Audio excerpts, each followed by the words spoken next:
Okay, you all should be able to hear me. Should be able to hear me fine, actually, according to my readouts all across the board. Hello, Lord Ariados and TC. Give me just a second here. There we go. Posted the link in the video description. Okay. So, thank you for joining us on... Yeah, I feel a little high. I'm actually just really tired. So, Football Man... There's also something weird going on in my throat. You guys can hear that, right? It's not just me. I'm also a little loud. Hold on, let me try to find the right volume. There we go. It's like I've got a little thing in my throat or something.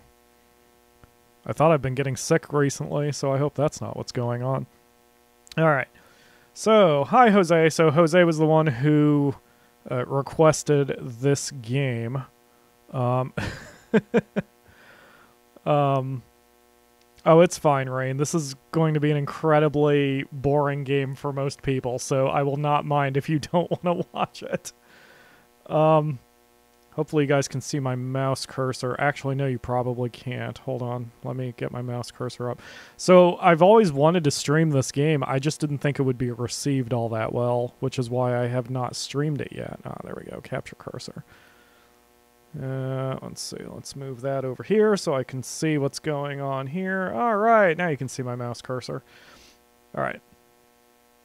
The best strategy for winning this game is to score more points. Exactly. Yeah, it could be the replacement for Sunday. So for those of you who... Oh, goodness. I am having immediate problems on my stream health. Oh, fuck off, YouTube. I'm not going to stream at 4,500 goddamn kilobytes. Alright, so... So this game, Football Manager, is my #2 favorite game of all time, period. Only Final Fantasy VI is better.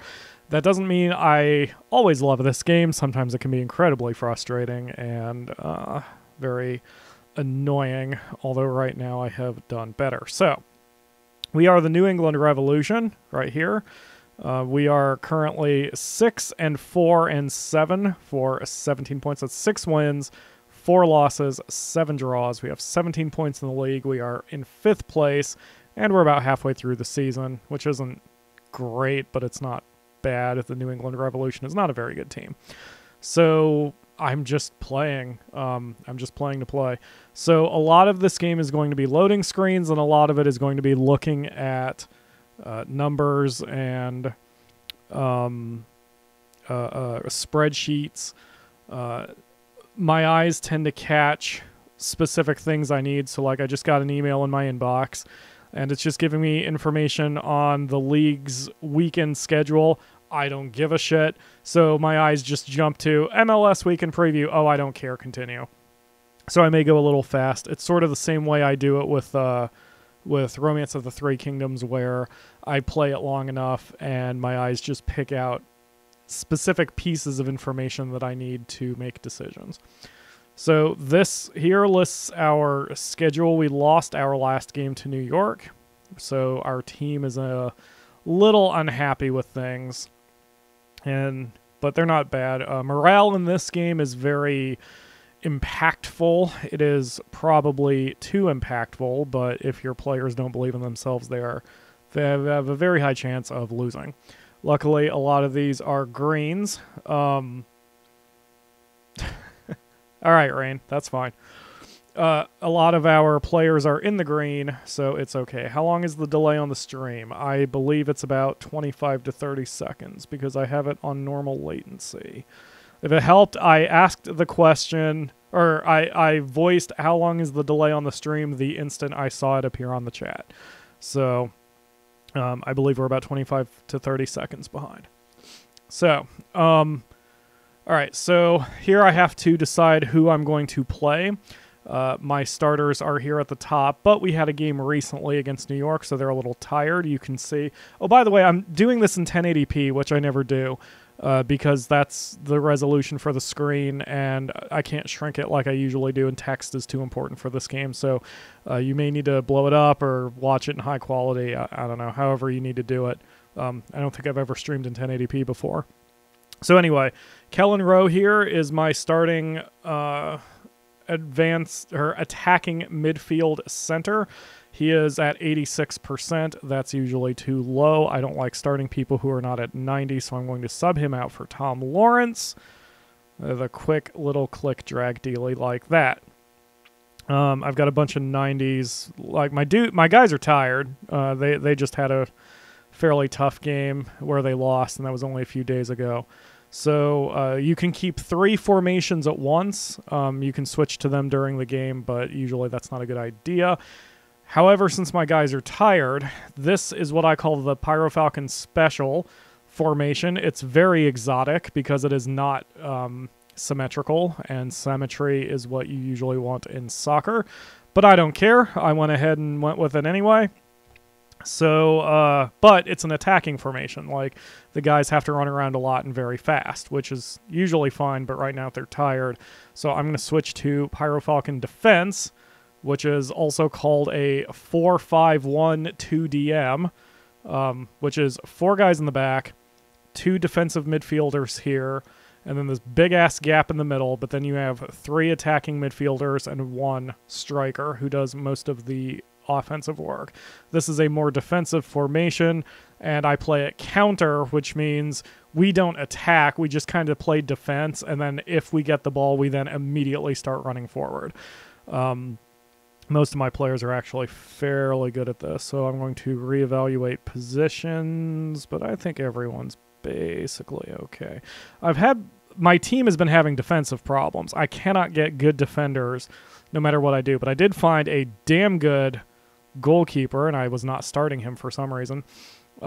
There's, like, I don't know about how most people are who play games like this, but I get actual excitement out of, like, finding that one player, or in, say, a Final Fantasy Tactics game, finding that one unit who can completely change the course of the way the game works. And that has happened here with Lukas Skorupski, or whatever the hell it's pronounced as. So right now I'm just looking over all of my players. One of my guys got suspended recently. I'm trying to see if I've got him available. Yeah, he's in there. All right. So I don't know how well we're going to do, but we're going to try. So I'm going to go with this formation and this setup, and we're going to keep going. Yes, it's a very conservative style. I tend to be more aggressive. Like I said, my favorite formation is far more exotic. And that was kind of a long load. I wonder if the video is causing that. So we're about to have some actual sound effects, and I don't have my readout up. Let me do that real quick. Cool, I can still see the chat. Okay, so let me know if this is too loud or whatever. So in Football Manager, you never play the game, you just manage. So I can't give direct orders. I just have to watch how these guys are going to do. So the opposition is playing very narrow. They're giving up a lot of the lateral wings, but they're going to be very strong in the middle. We will be less strong there. So this is where we give team opposition instructions. Now, I got a coach who's pretty good, so I always apply his advice.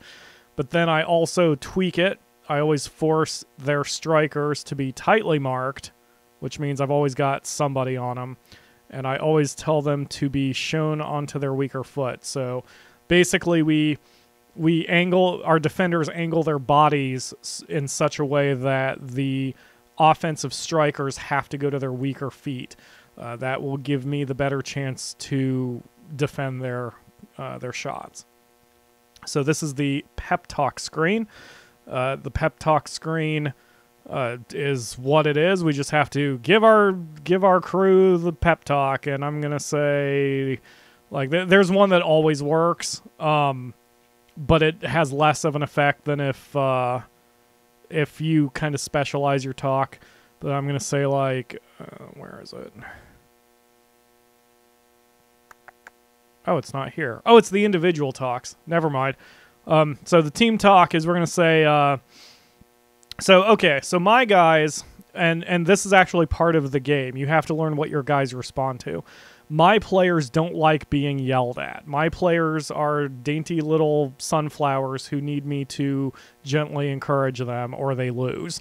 So I'm going to say, the media have been praising you all lately, but don't let that put pressure on your performance.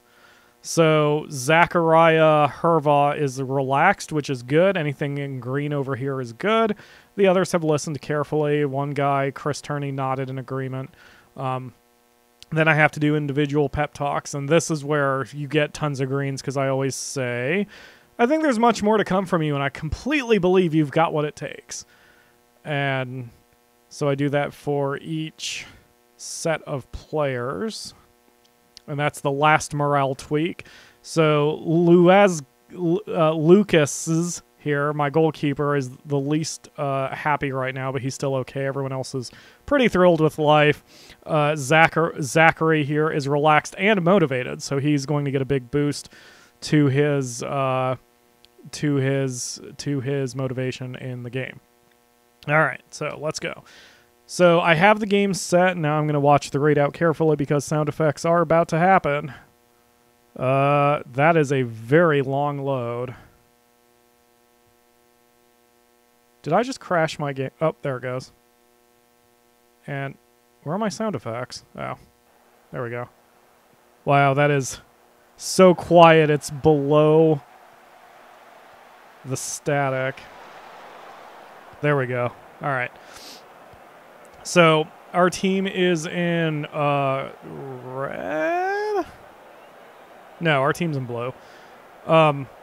So I have this game set to only show me key build-up plays. So we don't watch the whole game, and you can even see the game clock in the top left corner right now at 8:46.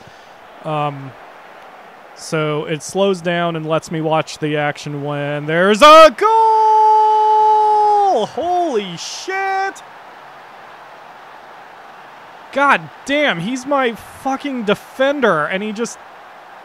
Wow, okay. Fist bump to the Floofers. That is... Floofers is sitting beside me with his assistant manager hat on, and I fist bump him every time we score. It's what we do. So I can back it up and watch that again. I can pause and rewind and do stuff. So Tierney made a kick.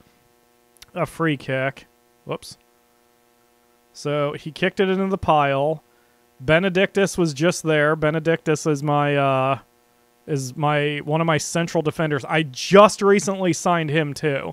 Defenders aren't supposed to score, but their goalkeeper Irwin was way out of position. Like, look at how much empty space there is.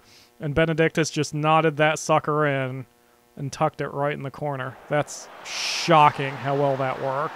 I have never seen that happen before in Football Manager. Holy crap. All right, so hell yeah, let's go back to the live feed, and again, the game time compresses until something interesting happens. Oh, no worries about the lag, Jose. Like I said, we're at about a 30-second delay as it is, and I'm trying not to scream. Usually I scream more when we do a goal. So, when we do the goal. All right, so just because we have the ball now doesn't mean we're going to score and doesn't mean this is going to be good for me, whatever is about to happen. It just shows me the build-up, but it helps me see where we have problems. Felipe takes the ball and holds it and crosses it to Juan, who misses a header. That's not bad, though. But that shows me something because Felipe is a center striker. He's a poacher. That means he's supposed to stay in the center to receive passes. So he kind of wandered a bit from his position, and we just gave up a goal. So we gave up a goal off a corner kick, which is not good. And it is all square again, 1-1. But you can always back up and try to see who scored, what happened, what you can do to fix it. I've always been bad about setting up what are called those set pieces, which are corner kicks and such. So, but otherwise, it's a lot of sitting around. And I know that probably sounds boring to many people. That's why, again, I haven't streamed this game before. But Oh, here's our coach giving us advice that one of their players is posing a big threat and needs to be closed down. I will accept that change. And it happens instantly, and then we keep on going. But watching the game like this kind of helps you try to determine where the holes are in your strategy. Like, I can see that they're kind of crowding in the box. That guy escaped notice, and wow, he should have scored with that. He absolutely should have scored with that. My goalkeeper was on point. So Bruno Pessolari escaped our notice. So I'm going to go to target opposition player. I'm going to find that asshole. Here he is, Bruno Pessolari, and I'm going to say always tightly mark him because we can't let him escape our notice again. We have to make sure we keep him watched. Okay, we are at halftime. So at halftime, you make another pep talk, and again, you can choose to. Do I have this video tagged right? I probably don't. I'll explain why. Oh, whatever. Anyway, so you can do a halftime talk, and you can adjust strategy. So here are their ratings. That is how they are considered to be playing.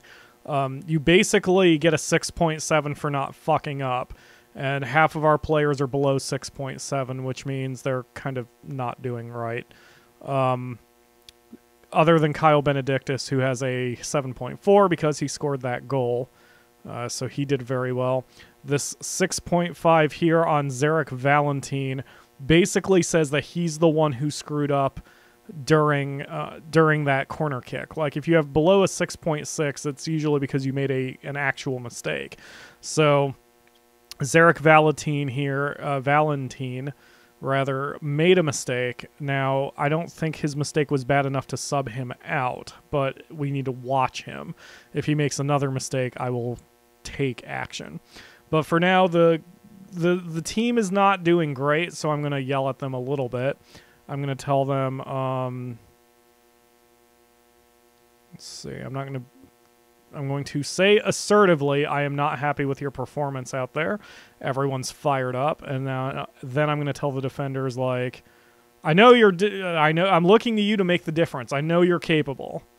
And I say that to everybody. I know you're capable. I know you're capable. I know you're capable. I believe in you. I believe in you. You screwed up, but I believe in you.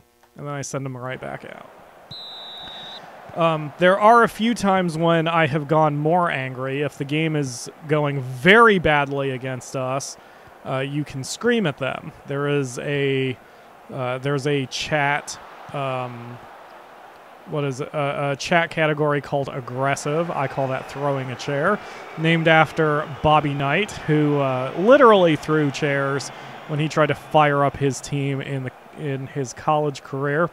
It's not literally throwing a chair in this game, but I think of it as such, where I just basically scream at them that they suck and their mothers are all ashamed of them. So okay, well, that's not good. McCarthy fucked that one up, and we are now losing 1-2. But see, the biggest problem I have with this game is when I fuck up, I don't always know why. Now, I just paused it, so you can see here, Stephen McCarthy dropped to a 6.1, and Valentin is down to a 6.3. Our defenders are letting us down. This has been a constant problem in my Football Manager career. I always have shitty defenders, and I can't fix it. So I'm going into substitutions, and I'm going to sub out both of them because they are sucking. So we're going to... Ashley Cooper is good, but he's a rookie. Jordan McCrary is inconsistent. Well, Ashley Cooper can't do worse. Okay, so we're putting in Ashley Cooper for Stephen McCarthy. We're going to put Darius Barnes in for Zarek Valentin. And then I confirm it, and then I will tell them both again, I know you're capable. I know you can make a difference. You can do it, guys. You can do it. Unpause. All right, so the replacements come on, and if we are still in bad shape at the 70-minute mark, I'm going to switch back to our attacking formation. One of our attacking midfielders isn't doing very well either, and that's weird. He's usually very consistent. He's one of my most consistent players. All right, so we're at 65 minutes, and something's going to happen here, which is why the game slowed down so I could watch it. You can actually select whether to watch the whole game or to only watch specifically goals or whatever. I like keeping it on this setting because since I don't know for sure if it's going to be a goal or not, then there's some excitement. Oh my god, guys, come the fuck on. All right, we're switching to the attacking formation. So I need to double check everyone's positioning. Yes, okay. Yes, go. So even from the sidelines, I can scream at them that I don't think they're doing well, but again, I don't know what it is. My team doesn't usually respond well to being yelled at unless it's at halftime, but I'm going to try it anyway. So I'm going to say aggressively, I demand more. You need to get the lead out. Start being better. I will cut your sisters. Kick the ball well. Maybe, please. All right, so here we go. So we're down 3-1, or 1-3, as they would say. The score is 1-3 for us. So, Tierney is frickin' around. Passes to Caldwell. Passes to Fagundes. To Zach. To Lawrence, who just gives it away. Awesome. Good job, Tom. All right. Oh, wait. Nope. Oh, God. Oh, God. That's not good. That's not good. Okay. Well, we lucked out there. Guzman had a direct line to our goal and just blew the kick. All right, so I'm calling a hold again. Since Diego Fagundes isn't doing very well, we're going to sub him out. Let's see. Do I have a... Shit, I don't think I have another left attacking midfielder. Hold on, gotta go to the tactics screen. So Diego Fagundes isn't doing very well. I'll use the drop-down box to see who is good for him. Kellen Rowe is the best player I've got who's on the bench who can fill that position, but even that's not very good. But 6.4 is garbage, so we're going to go ahead and put in Kellen Rowe anyway. And again, I have faith in you. Get out and make a difference. All right, go. And Zach immediately does a foul. And the referee is slow walking to him, and there's a yellow card. Well, it's better than a red card. That's fine. Okay. So Rowe is now in. And free kick. Barely misses the goal, thankfully. All right. At least we've got the ball back for however long that's going to last. Okay, next highlight 3 minutes later. And... all right, that was good defense. So we kept Guzman contained. He had a shitty kick, and we didn't foul on it, so that's good. So everything was good. That's how to play defense sometimes. But okay, so Jose and I were talking in the Discord about sticking with veterans and everything. The one defender who screwed up so much, his name is Stephen McCarthy, and he's an old player from the New England Revolution. And when I first started playing Football Manager, he was very good. So in this game when I started, I got him back on the team because in real life he doesn't play for the Revs anymore. But he's not as good now as he used to be back then. But even though it's just data, I still have a sort of connection to him. So I've left him as a starter on the team, but he's not very good anymore. Like, Stephen McCarthy is not good in the game.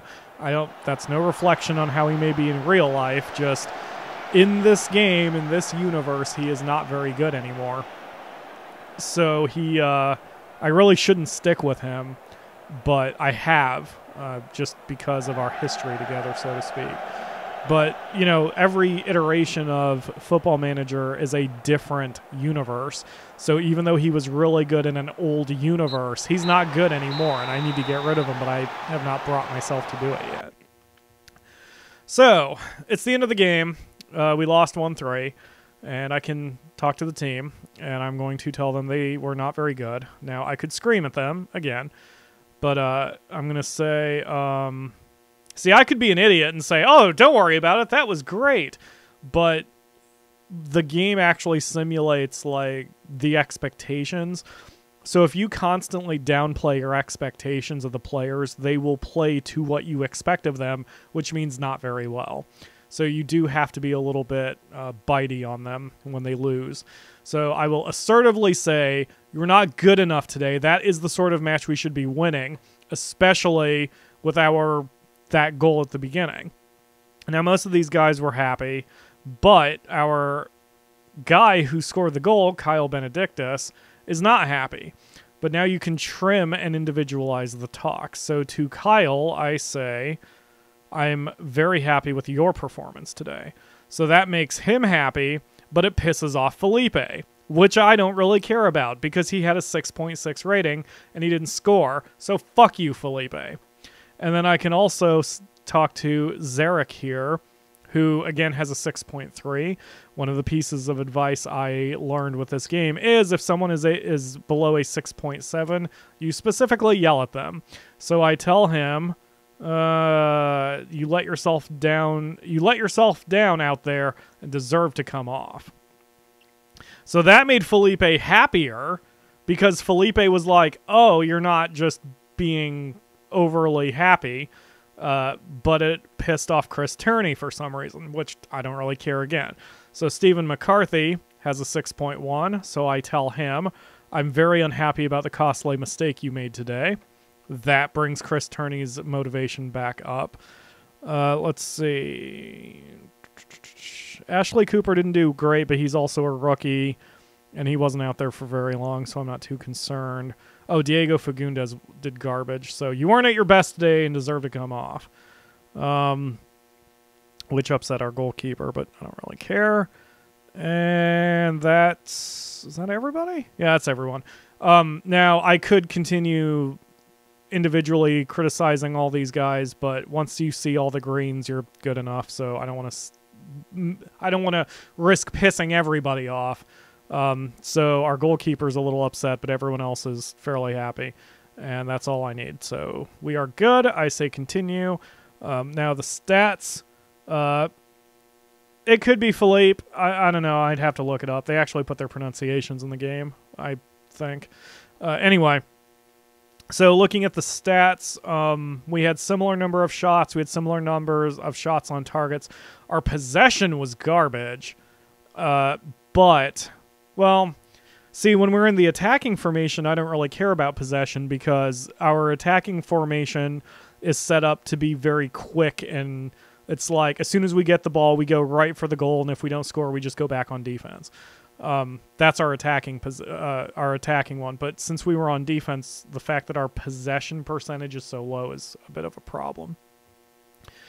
Then I can see who did well. Key player was our goalkeeper, and he was which isn't great. Then I can also pull up additional statistics. There is only one statistic I care enough to check after every game, and I always forget where it is. There it is. So I want to look up mistakes.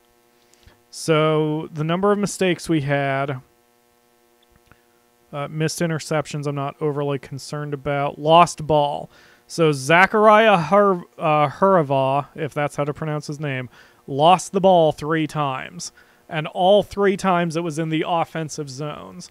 So you can pull up all of this information during games and after games to really break down what your players did and did not do correctly. So because Zachary lost the ball 3 times and Chris Turney lost it twice, how the hell did Turney lose the ball over here when he's the fucking... oh, that must have been corner kicks. because wait, that is the offensive half of the field, isn't it? Yeah, that's the offensive half of the field. Why was he all the way up there on the right side? Anyway. Oh, it is pronounced like I did. Okay. Okay, cool. Yeah, so Zach and Chris Turney kind of dropped the ball for us, especially Zach. He didn't accomplish anything today. But that's good to know. We didn't... Let's see, how do we do on passes? So, passes completed, passes intercepted, passes out of play. Our passes are not great. Our goalkeeper lost a lot of balls. He had 22 of his passes intercepted out of frickin' 32. It's ridiculous. Goalkeepers tend to lose a lot of passes just because they are booting it into the crowd, so there's not always a chance that we're going to come out of it, which is fine. But Kyle Benedictus lost a lot of passes too, so we got to work on everyone's passing percentage. All right, so now we have a plan. Our passes suck, so we go to training. And I've already got everyone working on passing, but I'm going to increase their intensity level a little bit. Now, that's not usually what you want to do because it's going to make them tired and such. But I want to at least experiment. You know what? I'll leave that on average, but make it high for this next game. So we're going to have high-intensity workouts for passing. And same here with attacking movement. That's what these guys need to know. They need to learn how to hold on to the freaking ball for 5 seconds. And that's it. So now in the inbox. Now this part I'm about to show you is considered one of the worst parts of the game. This is the press conference. This shows up in your email almost after every game, especially if you play high-level leagues, which the MLS is technically considered because it's the highest league in the United States, but of course it's laughably inadequate compared to the Premier League over in Europe, regardless. So they ask questions. I usually just skim these. In general, if you're watching this for tips for some reason, you basically can never go wrong by picking the number 2 or number 4 answers, regardless of what the question is. They're always ordered the same way, and the number 2 and number 4 are basically neutral responses. So if you publicly trash your team, you have to be careful because it can upset them to the point where they don't want to play. If you publicly insult a single player, that is the worst thing you can do. So it's better to just keep your mouth shut. Now, you can praise them publicly, but you don't want to insult your own players too badly. So, do you regret not showing solidarity toward the opposing manager before the match given the result? Could your words have inspired him to a performance that lets him live to fight another day at Toronto? Let's see. I'm going to reply... I think I might have fired him up a bit, yes. Sometimes you need to have a bit of extra motivation, and unfortunately I provided that for him. My comments have backfired, and he took advantage brilliantly. Your team suffered what must go down as a disappointing defeat to Toronto, and the supporters are far from happy. What is your reaction to the final score? Where is the appalling one? Oh yeah, this is a typo they've had for many, many years. Our performance was completely unacceptable, and apologies to the supporters for what they had to watch out there. So it's okay to lightly trash your own team as long as it's everybody and you don't pile on. So you weren't able to get the win out there, but there is some consolidation in the fact that Orlando City has failed to collect a win today. That's because they are ahead of me, or they would have bumped me out of the standings. That's what he's asking me for. And I say, I don't think it means very much at all. The table only matters at the end of the season, which I do personally agree with. Kyle Benedictus didn't find the back of the net very often, but managed to today. How pleased were you to see that? Now, this is a praise, and I want to praise him publicly. It was a great moment for Kyle, and we're all delighted for him. And the press conference is over. And that concludes my week. So that is what this game is. It is just trying to manage your players and trying to find the right formulas to make them excel. and trying to discover weaknesses in your team and to put an end to them. I think what I'm going to do is reduce... I'm going to... Oh! Vanny admits to being desperate to prove Falkon wrong. So they asked the opposing coach... PyroFalkon has suggested his negative remarks about your position at Toronto in the build-up to the match might have inspired you to get a good result. Would you agree that's the case? And Vanny replies, I've got to say his words did give us a bit of extra motivation. Everyone was desperate to prove him wrong, and I'm delighted to have made him eat his words. Ha ha ha, dick. Alright, so, anyway. So, since you guys are here, and I'm thinking with my head... Oh yeah, Zach got suspended. So, what's going on is, in American soccer... If you pick up 5 yellow cards throughout a season, you're automatically suspended for a match. And then on your next yellow card, you're suspended again. On your next yellow card, you're suspended again, and so on. So Zach has been suspended, so I'm going to right-click his entry here, which takes him off the team. Now, what I was saying was, since you guys are here, I'm going to think with my head. So, okay. I will see you around, Jose. Hopefully you enjoyed this game and, you know, what I do with it. So, Stephen McCarthy. We pull up his profile. He is 30 years old, so he's getting up there in years for a professional athlete. He is only at a 2.5-star rating, which is, decent for a backup, but not for a starter. And then we look at his last 5 matches, and his last 5 ratings have been 6.0, 7.3, 6.4, 6.8, 6.1. I do not like inconsistency among my players. It angers me. So I'm going to tell McCarthy that he is not going to play next week. And I don't know if I actually have to tell him that. I can warn him. Oh, here we go. Criticize recent form. So I can now notice that right now his morale is okay. Some players like being told that their form is bad because at least that means you care and they care about their jobs. So there are some personality types in the game where they actually don't care about their jobs and they will blow you off. But McCarthy's always been professional, so I think he'll listen to me here. Just as long as I say the right thing. So, for example, if I tell him, our strikers have been feeding off scraps in recent games. It is your job to create chances for them. You need to start creating more if you want to keep your place on the squad. He's going to be pissed and confused because that's not his job. Stephen McCarthy's job is to play defense. So if I tell him that he needs to play better offense or I'm going to bench him, he's going to be pissed and angry, rightfully so. So you have to think about that. That's why I love this game so much. So that's not what I want to say to him. What I want to say is that he has been making... if you keep making the same mistakes, I'm going to consider dropping you. He says, you're right. I've been making far too many mistakes. It's time to step up my game. I'll get going. He did not gain morale, which is rare. Usually they gain morale when they listen to you. So we're going to have to keep watch on McCarthy, although I think I am going to bench him in the next game anyway, just because he's pissing me off. So that's, and you need to do this for really good players too. You have to tell them to, you know, not to get too big of a head. I'm going to tell Diego the same thing, although this might be a little bit more tricky.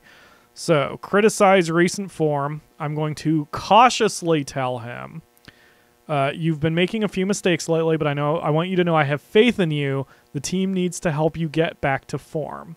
He says, hopefully with your support, I can start cutting out the mistakes I've been making and improve my game. I'll be going now. He went from fairly good morale to good morale. That is a positive boost.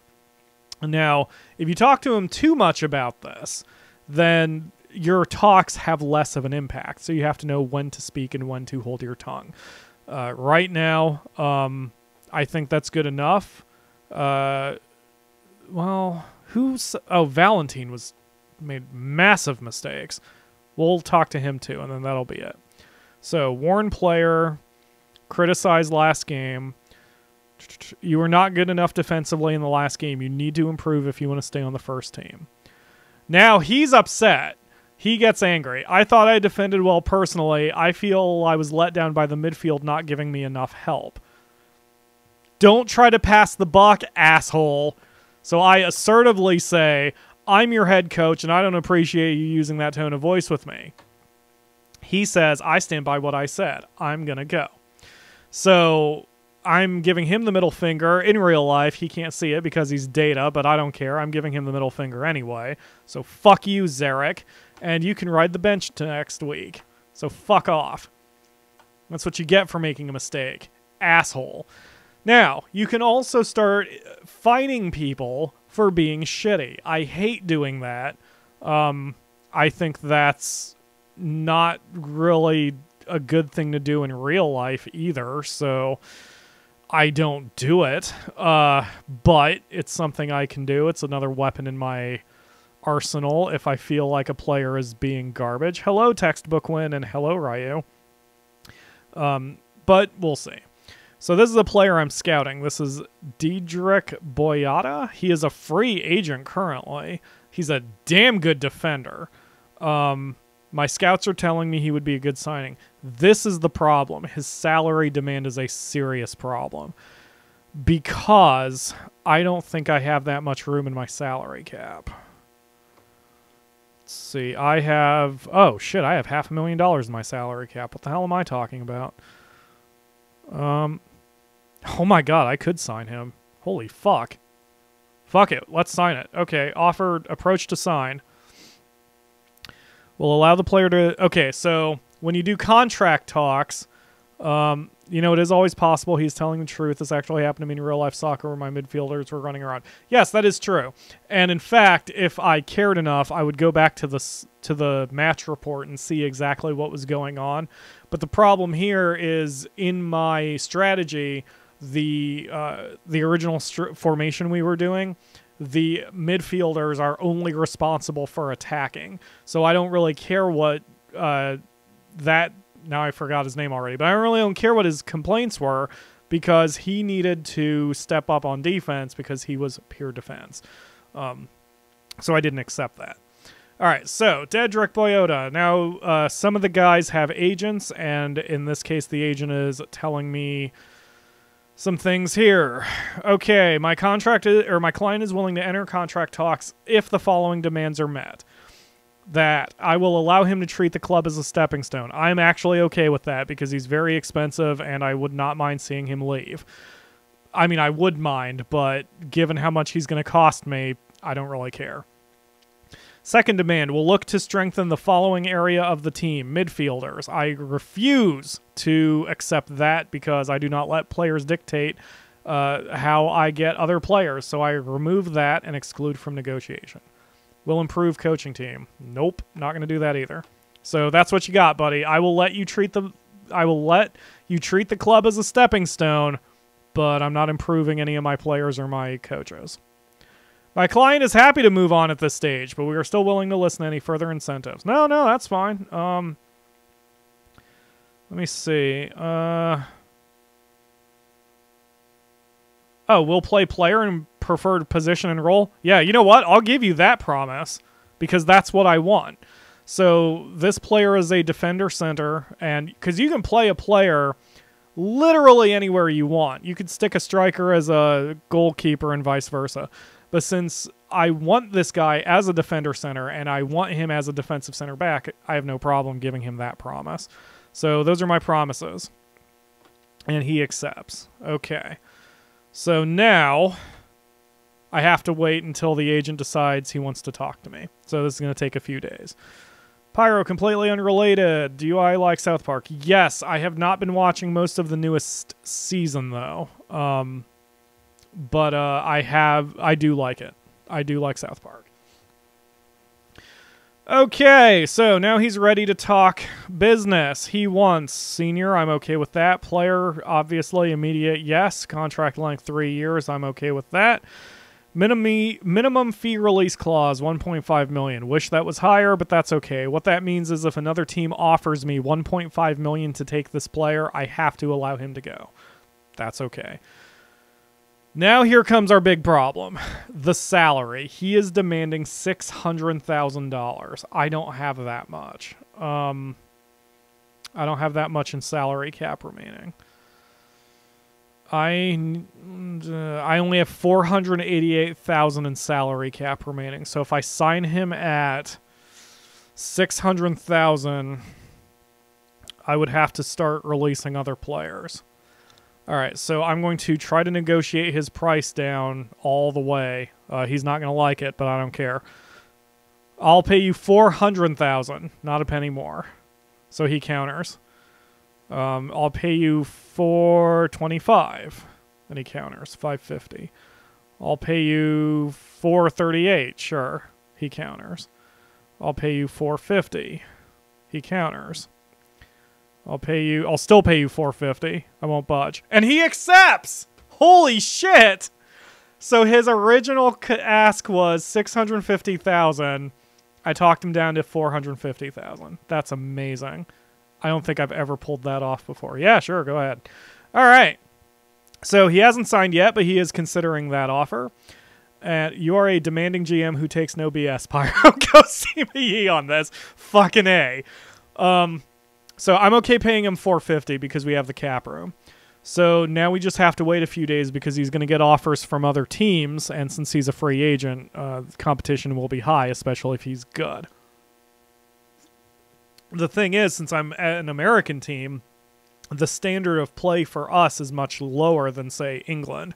So for us, he would be a stellar player. For England, he might just be mediocre, but I have to care about my team, you know? I can't care about what else is going on in the world right now. So here's a scouting report on the next team. This is the New York City Football Club, New York City FC. My chief scout recommends that I work on defensive positioning, not attacking movement. But the problem is we sucked so bad at attacking in the last game.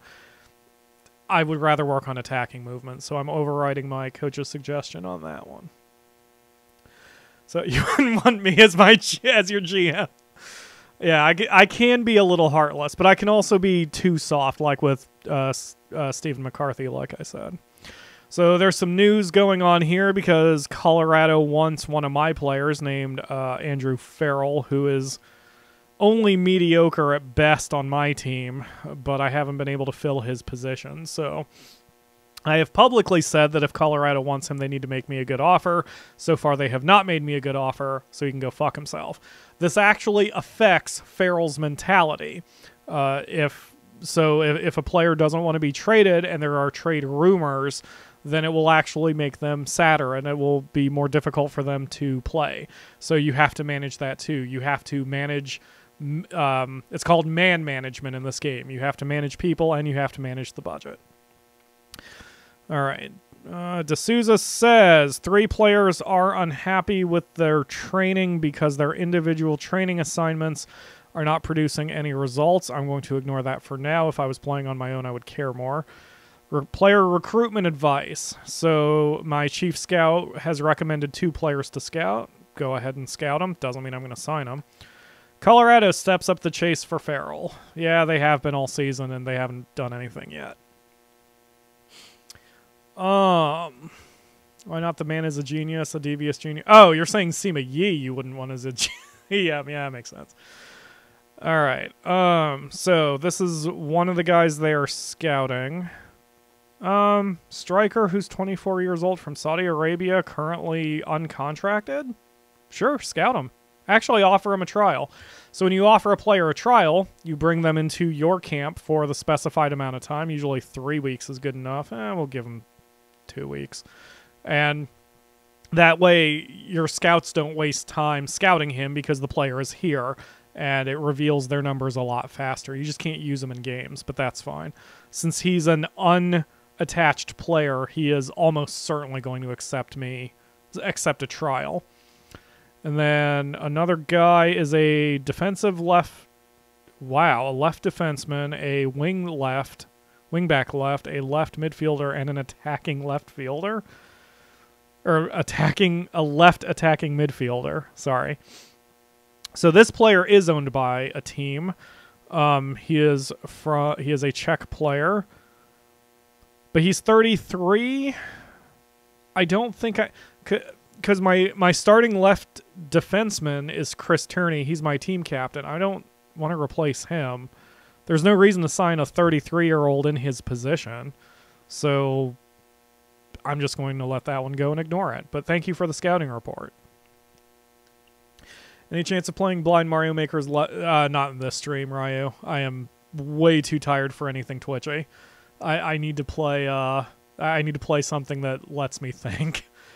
Wow, I'm glad you guys are liking this. That's really surprising. But I hope you're seeing why this is my number 2 game of all time. Like, it's...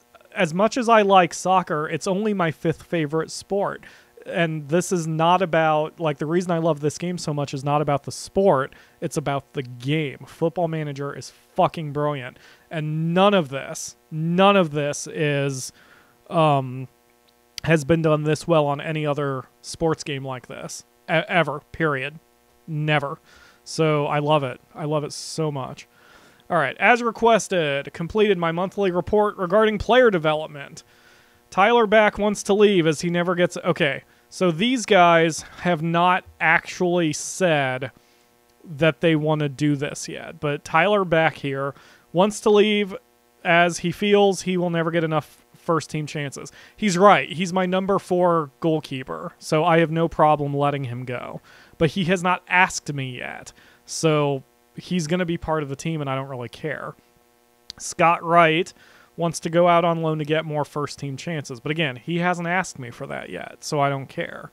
Let's see. What is he attacking midfield center? And I'm okay with that, too, because he's my number 5 striker, I believe. Number 5 or number 4. I think he's my number 5. All right. Scott Caldwell is unhappy with lack of depth in the midfield. Can't help that. And Juan Agudelo, my assistant coach, is recommending that I praise his recent form. His recent form is 6.8, 8.8, 6.8, 6.8, 6.7. I don't think that's worth praising. He had one really good game and the rest were average, so I don't think that is worth praising, so I'm not going to. Sorry, Neil. And Juan. I just don't like it. You can't pull this shit on Madden. Exactly. I wish it was this in-depth, too. If Madden was this in-depth, I wouldn't play Football Manager. I'd play Madden all day. Okay. Dave Phillips will start scouting... Or Phil Potts, sorry. Will start scouting Fahad Al-Muwallad. I hope I pronounced that correctly. But I did offer him a trial, and they even say, like, since he's a free agent, it will take a long time to get information because he's not playing. But if we can arrange a trial, we should, and I just did. Hopefully he accepts. Updates on scouting, pre-match analysis, senior players being scouted. So again, like, the only reason I'm skipping through a lot of these reports is either it doesn't really help me in the short term, or... Any EA go fuck yourself game, yeah. None of this is helping me in the short term, and sometimes there are just things I can't do. Now, I don't know if the English leagues have salary caps. If the English leagues don't have salary caps, then it makes sense the players can whine about wanting more players on a position, because you can just go out and buy them. But you can't in the American leagues, because Major League Soccer works like the NFL, the NBA, and the NHL. There's a salary cap I have to work with, and I just don't have the money to go out and buy more players. Okay. New England pre-match tactical advice says we are supposed to be more defensive and more structured for the next game. Okay, I'm all right with that.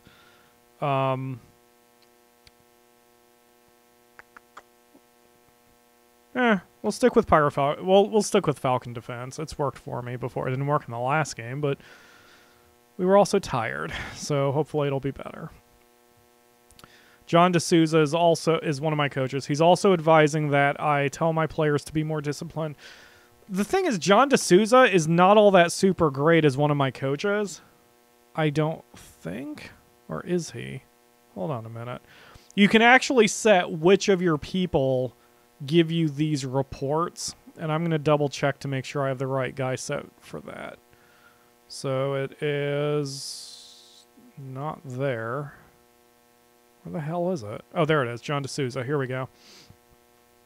All right, so John D'Souza is to give me tactical advice. He is my best tactical coaching, but not my best at tactical knowledge. So I'm going to change that to Neil Howarth. I'll let Neil Howarth decide. But I'll let John D'Souza continue to be in charge of training. But Neil can give me tactical advice, because John is not always right.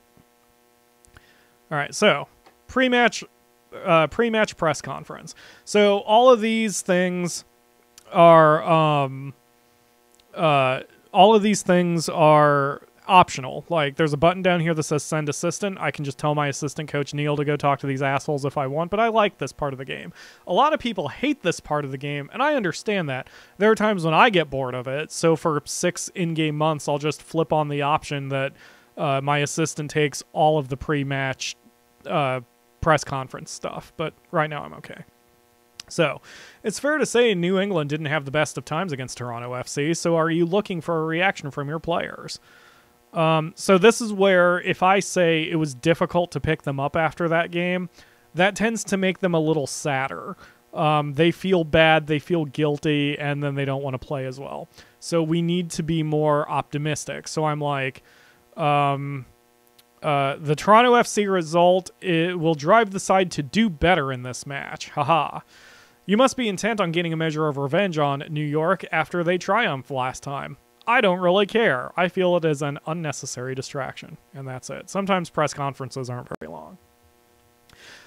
Yes, you can storm out of a press conference. I also call that throwing a chair. Wow, I've been peeking a lot. Sorry about that, guys. I'm looking at my readouts again. I'm going to turn my voice down just a smidge. All right. Hi, Floofers. Floofers is sitting on my thing. All right. So, yeah, okay. There's the summary. We're going to keep going here. In just a second on the next loading screen, when we load the match, I'm going to step away for just a second to grab a soda, so there's going to be silence here for a second. All right, so you should be looking for ESPN NFL 2K5. I heard that was a good one. That was the last one they had, too. Oh, Zachary Hervia, if I'm pronouncing that correctly, has been called up by Haiti. So when players are called up internationally, they leave your team, and you just can't do anything about it. He's going to be gone July 9th through July 28th. It happens, and we'll just have to fill in his slot. But national teams come first, so that's okay. But he'll be available for this game. But I'll keep Stephen McCarthy benched, probably. I'm going to start my... Yeah, I'm going to start my rookie Ashley Cooper, who has done surprisingly well. And the game features very interesting long-term things, systems for your players. So... Ash Taylor is... Who the fuck is Ash Taylor? Am I watching him or something? Yeah, I'm probably watching him. Because, like I said, I've been having problems with my defenders this whole time anyway. Alright, so, here we go. So, McCarthy is currently listed as the starter, but I'm going to put in Ashley Cooper. And the reason is, even though Ashley is technically a worse player, he's a rookie. And rookies need game experience. If you have a rookie and they stay on the bench their whole career, they will never get very much better. They'll get a little better, you know, through training and all that, but they will not get super better. They need the actual experience to get better. So McCarthy is sucking. Cooper's done well earlier in the season. We're going to start Cooper. It's not permanent, but we're going to give him a start. We're going to see how he does. And then, let's see, I benched... Who did I bench? Oh, Harvard's suspended, yeah, so he's not available in this game. Farrell is available and healthy. Farrell's been doing garbage for me lately, but we'll start him because Zarek fucked up so bad last game. And then I need another defensive midfielder. So, if I click this drop-down box, it shows me all the players in order of how well they would do in the position. So you can see Scott would be my first, but he's already positioned as the other defensive midfielder. Zach is my number 2, but he's suspended. Chris Turney is my number 3, but he's slotted in defensive left. Andrew Farrell is my number 4. He's slotted in defensive right. Stephen McCarthy is my number 5, and I've benched him. So we're all the way down to Jack Blake, who is my number 6. But, he hasn't done shit. And I don't want to move McCarthy up to a starter spot today, so Jack it is. We're using my number 6 in that spot. But now I have an empty slot in my subs, so I'm going to have to put someone in there. Jennings is injured and tired. Zarek pissed me off. I don't think I have any other DMs. Oh, shit, man. Oh, shit, I may have to use a different formation. Well, I'm going to go with this for now. I'll put Zarek in as a sub. Although if I do that, I don't have very many... Oof. You can see I have like 6... You can only have 7 guys on the bench. One of them is my goalkeeper. One of them is a striker. The others are defenders, which means I have no substitutes in case one of my midfielders get hurt or sucks. I'm going to have to do a different formation. I can't use Falcon defense. Alright, so I am going to switch to Falcon Prototype, which is a different formation. It's a bit more aggressive, but it's not quite as aggressive as Falcon Special, and it's still a counter. So this changes the formula a little bit. So now I have 2 strikers. So Felipe is still going to be our primary striker, but he'll be backed up by Luis Guadalupe Lorona. I hope I'm pronouncing that correctly, who will be our number 2. So we have 2 strikers. That puts Tom Lawrence on the bench, which is fine. Caldwell can stay there, so now Blake can probably be replaced by someone better fitting, right? Yes, Rowe or Lawrence. Rowe is decent. Yeah, we'll put Rowe in. Okay, cool. So now we've got on the bench Lawrence, Blake, Valentine, McCarthy, and McCrary. I can drop Valentine because fuck him. And then I can put an actual striker as a backup, and that would be Jack McBean, who has been doing a lot of good on the team for being a rookie. All right, cool.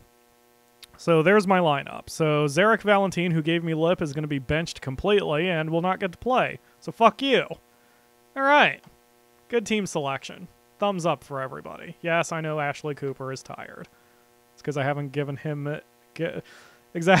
Practice too hard or soft, I trade any... Yeah, there we go. See, textbook win? We have a similar mind when it comes to games like this. All right. Opposition instructions. Apply advice. And then... tightly mark their strikers. Done. Continue. Pep talk time.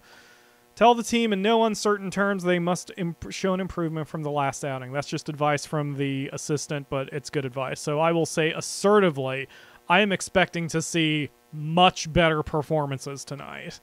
I tell them all calmly, not assertively. I want you to give me give me a good performance out there. I don't know why one of you is confused. Give me a good performance. Do well. Okay. I'm going to run to the bathroom and grab a root beer, and then I will start the next match. I will be right back. I apologize for having no volume. Again, it's just the nature of the game. There's no music or anything, so give me just like 2 minutes. I'll be right back.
Okay, thank you.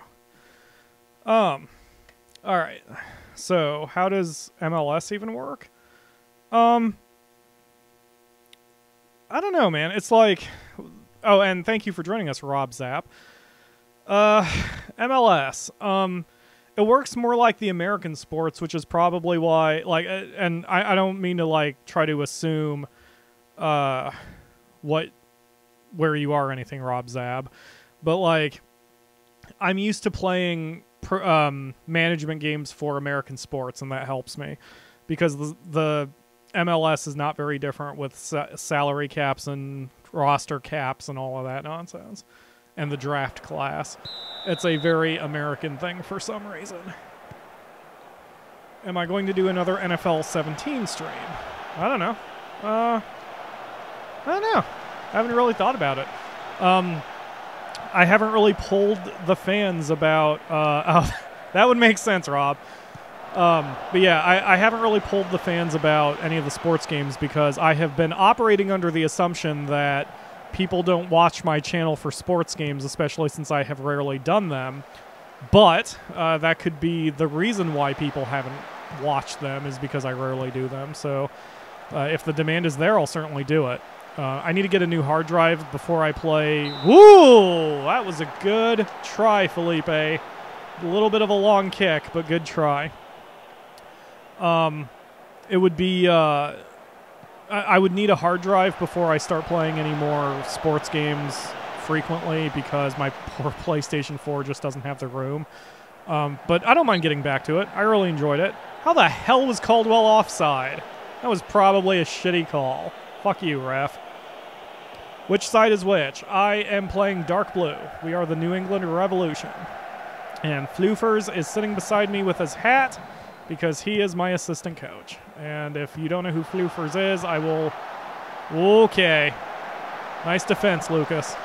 If you don't know who Floofers is, I will probably put up a picture between games. Or actually, I'll do it at the half. But yes, we are dark blue. So, let us go. And hopefully you guys can see okay. Again, I'm streaming in 1080... Oh, come on! Benedictus, you're better than that. I'm streaming in 1080p, which I've never streamed before, so hopefully you guys are going okay. My YouTube is reporting to me that the stream health is only adequate, so hopefully you guys are seeing everything okay. Friendly reminder, I need to do SWAT 4, yes. There's another game, a strategy game I'm going to do when one of the games terminates. So... current plan is when Evil Genius is done, Ryu bought us a game, and I will do at least 8 episodes of that and see how it goes. But there's another strategy game that I've recently picked up again, and I will not tell you that... fuck it, I'll tell you. Why keep the surprise?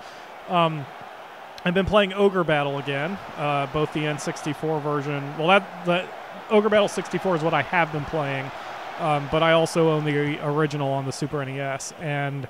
I have been kind of interested in doing that for the show. Those would probably be long episodes because if I try to do 20-minute episodes on Ogre Battle, it would take for freaking ever. So the way I would probably do Ogre Battle is do one battle at a time per episode, which means the episodes would be anywhere from 15 to 90 minutes long. But it would be one battle, and then we'd be out.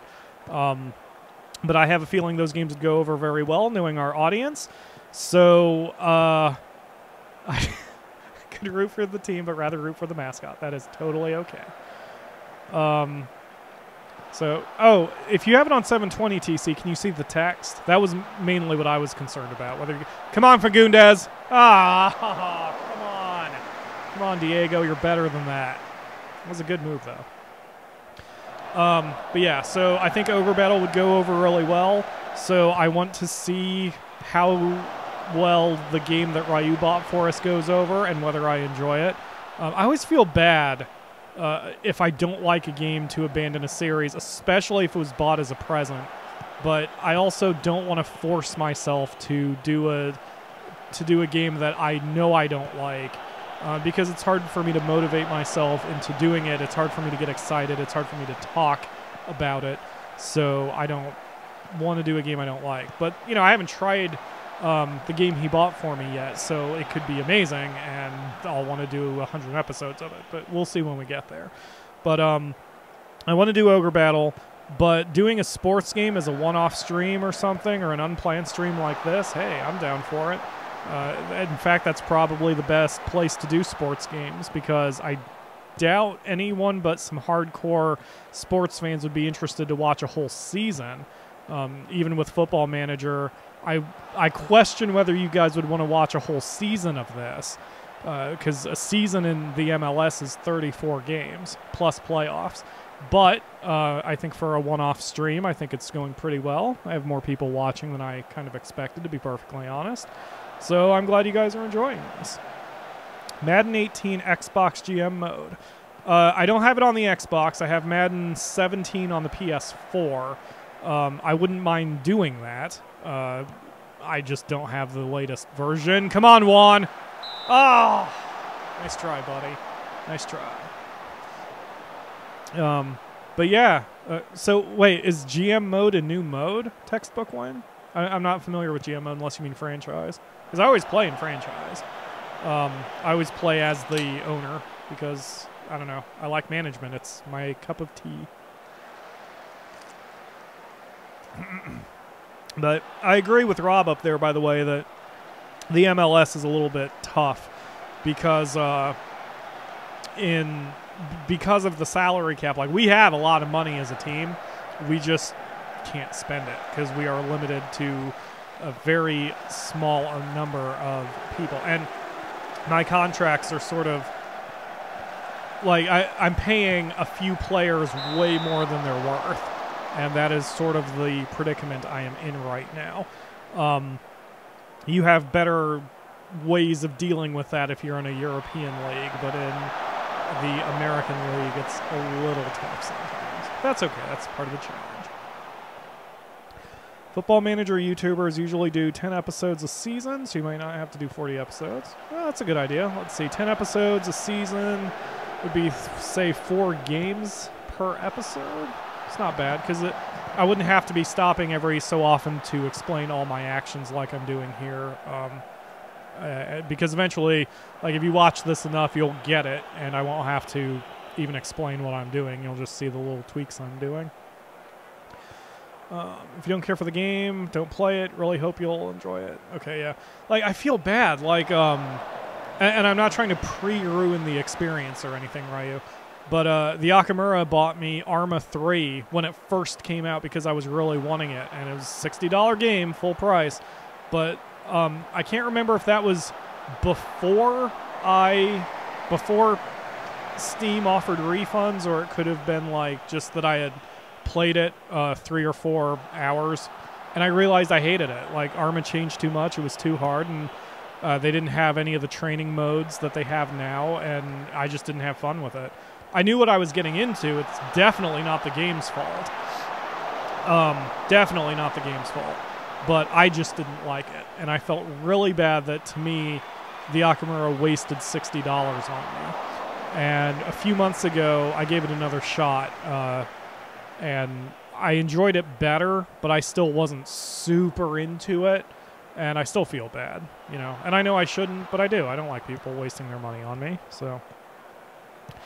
They would typically run unimportant games off stream than just rival matches or a tough match. Oh, that's good. Whoa, we just scored! I glanced at the chat and didn't realize we scored. Good job, Felipe, and fist bump to Floofers. I have to make that noise when I fist bump him, too. Yay! All right, so I didn't do this the last time, but I read some advice that when your team scores, the very first thing you should do is go to Pep Talk, and this is you shouting at them from the sidelines, and you scream at them calmly to concentrate. Because usually after a score, especially for weaker teams, they will get too complacent and they will allow themselves to be scored on. So I'm like, hey, good job, everyone. Focus on your job. Keep at it.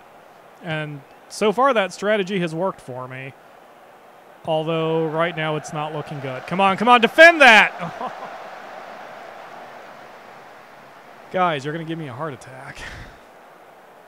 Holy shit. Yes, exactly. No playoffs in football, in association football, but we have them here in America. We have playoffs at everything in America. All right, halftime speech. So, give overall pep talk. Now, my assistant is saying, that was a good first half. Let's have more of the same. I never say that. I always say, do not get complacent. We have to guard against complacency. Don't think the job is done. But I say nothing else. That's usually good enough, unless someone totally crapped the bed, which we have a few players playing below what they should, but eh. So while I am sitting here, real quick, for the people who have not seen him, I need to just keep this image on hand at all times. I'm going to grab the image of Floofers real quick, so if you don't know what Floofers looks like, I'll pull up a picture of him. And you will see. Let's see, is he under... Yeah, there we go. And boop, boop, boop. And center to screen. Give me 1 second. Stick with me, everybody. Okay, so here's Floofers. So he is sitting right here on my soundboard, just hanging out and helping me play the game. And if we do well, I fist bump him, and everything is happy. He did not come with a hat, but the hat fits him very well. So he wears the New England Revolution hat. That is the hat of the New England Revolution. All right, transferring back. Okay, let's get this going. I'm just going to leave that picture up in on my list because I bring that picture up a lot. Complacency has felled more than a few teams, exactly. So I always yell at my players to stay to stay focused, and it helps. I did use a guide to get a little bit of help with the game a year ago because I was having a lot of problems, and I actually won the no. Oh, Ashley Cooper, why? I gave you a start and you own goal me. Ah, Ashley, how could you? All right, we're leaving him in, though, because he's a rookie. He's not going to get any experience if we just pull him every time he makes a mistake. Felipe with a close goal. At least we got the corner from that. Yeah, so I hope you guys are enjoying this. I'm probably going to stop streaming after this match unless you guys want me to keep going. I'll keep going. This is just what I feel like playing today. I'm kind of burned out on The Sims. I need a break from it. So, yeah, I can see the delay because I start to see where people are reacting to what's happening on the screen. Yeah, Ashley. Ashley, I gave you a shot over the guy that I trust very highly on my team just because he's sucking, and you let me down. You let me down, but hopefully you will get better. All right, Diego, cross it to Lorona, who scores! Fist bump to Floofers. Good job, everybody. Pep talk, assertive, concentrate. Get your heads out of your asses. Oh, everyone says keep going. All right, we'll just keep this party going then for a while. All right, we're up 2-1 over New York. We must get revenge over them beating us the last time. Massive lags. Yeah, again, it's how I'm streaming today, I guess. I am going to watch this back. Do you miss me saying nukes and goal? Of course I do. Nukes is giving us good luck, apparently. Scream nukes every time we score. But yeah, I'm going to... Okay, thanks, Lord Aridos. Fagundes! Fist bump Floofers. Diego, you are back on track. Thank you. Thank you for deciding to play today. Jose was timed out. Oh, dude, I'm sorry. I'm sorry. I forgot Nightbot was around. Yeah, he doesn't like the all caps. I'll add you to the regulars list, Diego or Jose, so you can give all caps. All right. Anyway. All right. We are up 3-1 right now. We are doing okay, but things can turn around. We've scored 3 or 4 goals in a half before, and I don't want to concede 3 or 4 goals in a half. Oh, they have a Felipe too. Guys. Good job, Skorupski. God damn, you're the best purchase I've ever made.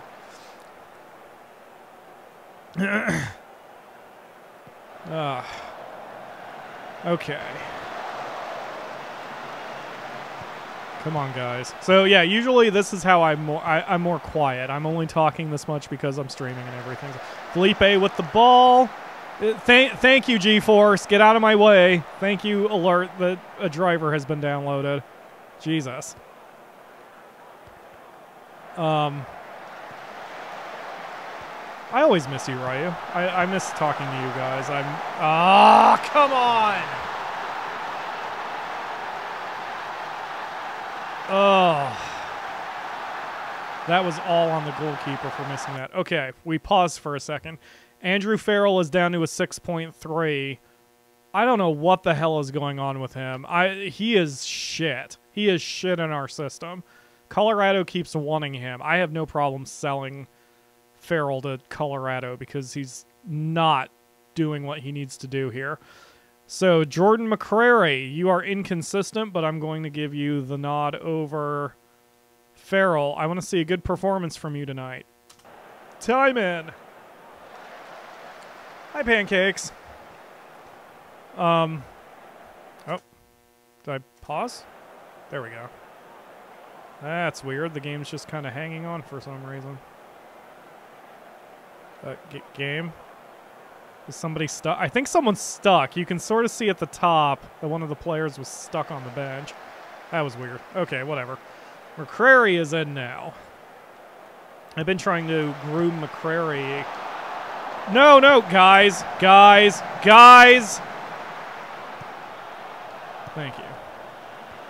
Wow, I probably am clipping the shit out of the microphone. Anyway, I'm going to watch this stream back. Not all of it, obviously, just like 5 minutes to see what kind of quality I was pulling here. Oh, my goalkeeper is rated a 6.3. Yeah, because he completely blew that second goal. He should have saved that one. I like that the game takes blame into consideration with those ratings. Like, if the defense just lets the opponent shoot, then the goalkeeper is not punished for giving up a goal. Whereas conversely, in that case, the defense did everything right and the goalkeeper just fucked up, and therefore, I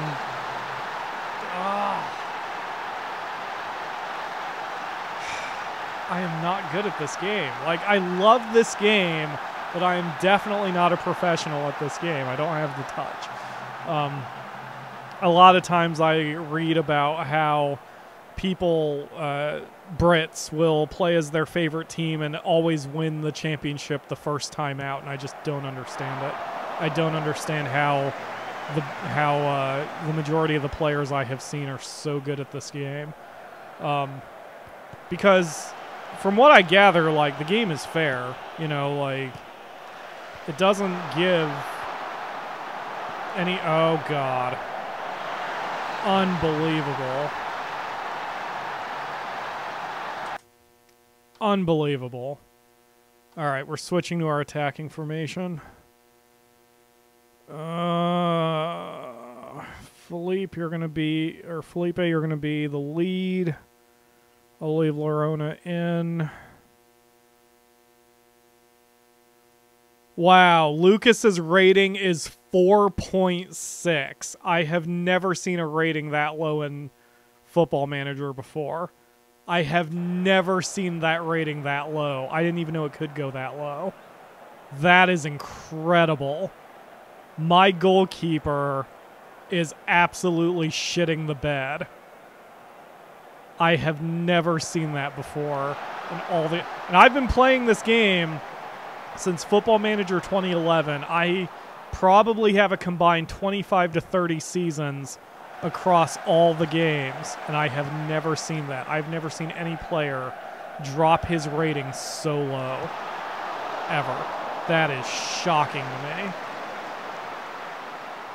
Wow.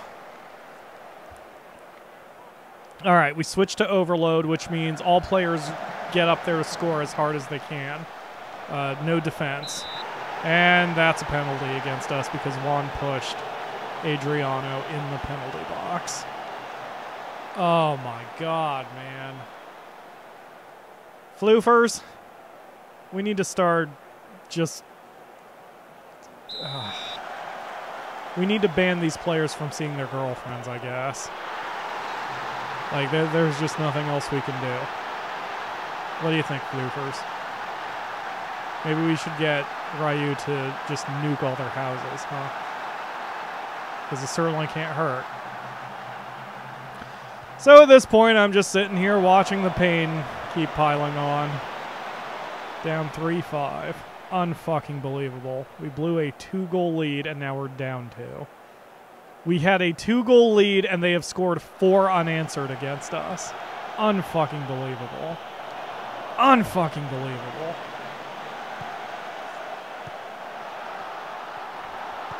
Well, so, you are not doing well. Yes, yes. 100% yes. So, I am going to throw a chair after this game. You'll see that in action.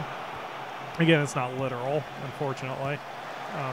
Because association football is much more dignified than college basketball, so there will be no chair throwing. But I'm going to... So if you may remember, between, I think, the last match, I said that you can fine a player for having a bad performance, and I choose not to do that except in rare circumstances. This is a rare fucking circumstance. I apologize for yelling. I apologize. I apologize for dropping F-bombs, even though I usually do on this channel. But, like, that's a 4.6 rating. I can't... What the hell? 4.6... I'm not only going to fine him, I'm going to bench his ass, and we're going to use my number 2 goalkeeper for a while. Because that is pathetic. He probably wants this game to last a bit longer so he doesn't have to come back to the locker room and experience me throwing a chair at him. No hitting the losing coach with chucksters. Oh. Rachel, Sean's suggestion for me when I have players doing badly is she tells Floofers to get out the dick ribbons. And what the dick ribbons are is you tie a ribbon to everybody's dicks, and then you tie those ribbons to a 1,000-pound weight, and then you push the weight off of a bridge. And then all your players will go screaming, dick first, off of the bridge and onto concrete/water. And for a performance that our goalkeeper has put in, even though earlier in this match I praised him and said he was my best purchase I've made, I think he's going to need 2 or 3 dick ribbon sessions. So yes, Floofers, get the dick ribbons. This is a dick ribbons game. I am not happy. There have been times before when the game is this bad that I actually just stop and reset it. The classic way to undo a mistake, to be a Time Lord. Say this never happened and try again. I've been trying to do that less and less because you're a bad loser if you reset the game out of rage, you know?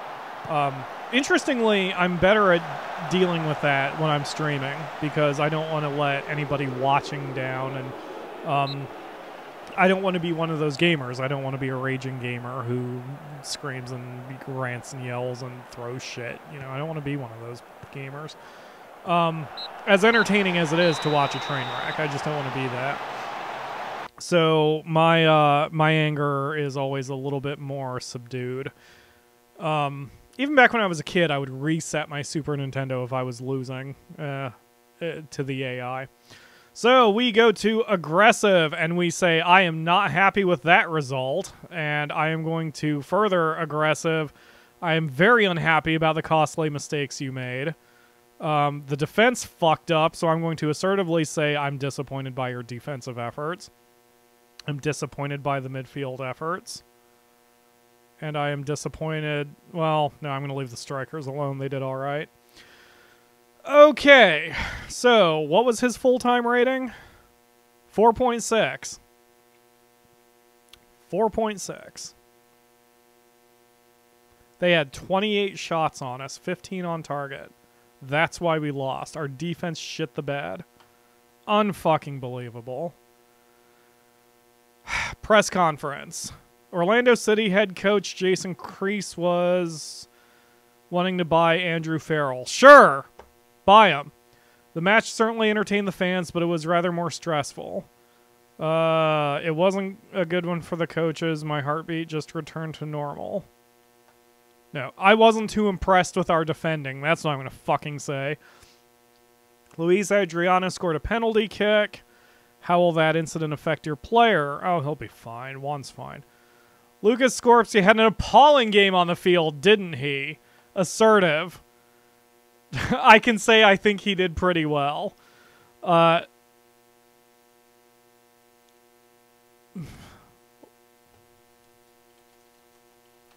Fuck that guy. Your team failed to see the game out from a winning position. It is so frustrating to watch. Okay, whatever. All right. So we go to our squad. We discipline him for a poor performance. We're going to fine him 2 weeks' salary. I don't give a shit if he doesn't like it. We won't know for a day. And let's see. Speak about Warren player criticized last game. Assertive. You made too many mistakes and your goalkeeping was not good enough. I wasn't great, but things will improve. And they better fucking better. Let's see. Yeah, Lucas accepts his fine. Yeah, he better fucking accept his fine. He has apologized for his poor performance in the previous match and admits he deserved his fine. He has said he will try to motivate himself more for future matches. Yeah, fuck you. Drop a 4.3 or 6 or whatever it was on me. Ah! Release him. I would like to, but this is the very first time the goalkeeper's ever been this bad. Usually he is my best player. So, he shit the bed bad this time. He shit it bad. Like, that is the worst performance I've seen. And that's hyperbole. A lot of times you hear a lot of hyperbole, but that is literally the worst performance I've ever seen in the however many dozens of seasons I've played of Football Manager across the last 8 games. That is the worst. Unfucking believable. And it's captured for all of YouTube to see forever. Hooray! Okay, so here is Fahad. He's going to come on trial for me. That was the player I was looking at, the striker. Don't know if I'm going to like him, but, you know, he's a free agent, so he'd be cheap. And that's what's going to happen. So, there we go.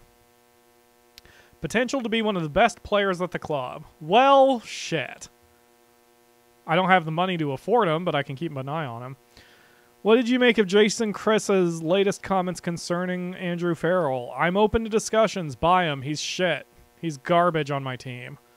Let him go. I don't care what the fans say. You actually have to care, because if you're playing the game normally, you can be fired, and the coaches actually listen to the fans in a sense. So here you see your job security, and you see what the players think of each part, or what the owners think, but they are reflected by the fans. So I can see, for example, transfers. They actually like the transfers. They have a 64% approval rating in what I've done transfer-wise, and I can get more details here. So you can see they don't really care about Peter Lucas being fired. They were a little upset. They're happy I bought Benedictus. They're happy I loaned out Jennings. They're happy I got Jack McBean. They're ambivalent, essentially, about Zarek Valentine. They are very upset I loaned out Joe Nguyen? Yes. Okay. Believes the fans are unhappy about the decision to loan Joe out to Fort Lauderdale because they feel it's the wrong club for his development. okay, that's fine. I don't always listen to the fans. So in general, they're happy, which is great. And where's Lucas? He is not listed. Okay, that must have been last season that I picked him up then. Yeah, he did great for me whenever I picked him up. He's just been garbage in this season. Especially that last match. It's fucking awful. Alright. And so this player is owned by a team, and I can't afford his salary demands anyway, so that's fine. Alright. Saves held 6. Lucas Skoropski put on a performance of the lowest quality. The New England goalkeeper looked in all sorts of trouble, and the opposing players took full advantage by scoring 5 goals against him. Yeah, he's benched. He's not going to be playing for at least a couple more games.